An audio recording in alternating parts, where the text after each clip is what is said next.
ஜெர்மனியில் கிட்டத்தட்ட 8 மில்லியன் மக்கள் சிறிய வேலைகளில் உள்ளனர்.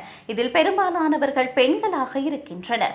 இந்த வேலைகள் நெகிழ்வான வேலை நேரம் மற்றும் குறைந்த பொறுப்புகளால் மாணவர்கள், ஓய்வு பெற்றவர்கள் மற்றும் குடும்ப கடமைகளுடன் வாழும் பெண்களுக்கு உதவிகரமாக இருக்கலாம். ஆனால் நிபுணர்கள் எச்சரிப்பின்படி இந்த வேலைகள் போதுமான வருமானம் அல்லது ஓய்வூதிய பாதுகாப்பு வழங்காத காரணத்தால் நீண்ட காலத்தில் நிதி அபாயங்களை ஏற்படுத்தும். பெரும்பாலான சிறிய வேலைகள் குறைந்த ஊதியம் மட்டுமே வழங்குகின்றன. அதுவும் சமூக பாதுகாப்பு கட்டாயமாக இல்லாததால் ஊழியர்கள் ஊதியமில்லா விடுமுறை, நோய்வாய்ப்பு கால ஊதியம் அல்லது போனஸ் போன்ற நலன்களை பெற முடியாமல் போகின்றனர். 84% மேற்பட்ட சிறிய வேலை செய்யும் தொழிலாளர்கள் குறைந்த ஊதிய எல்லைக்கு கீழ் சம்பாதிக்கின்றனர். இது ஓரளவு உடனடி நிவாரணமாக இருந்தாலும் எதிர்கால சேமிப்பு மற்றும் ஓய்வூதியத்திற்காக எந்த ஒரு பாதுகாப்பையும் உருவாக்குவதில்லை.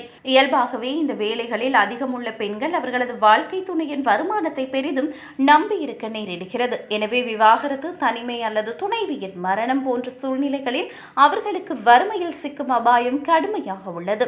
இதனால் ஜெர்மன் தொழிற்சங்க கூட்டமைப்பு சிறிய வேலைகளை முழுமையான சமூக பாதுகாப்புடன் கூடிய வழக்கமான வேலைகளாக மாற்றும் திட்டங்களை அரசிடம் வலியுறுத்தி வருகிறது.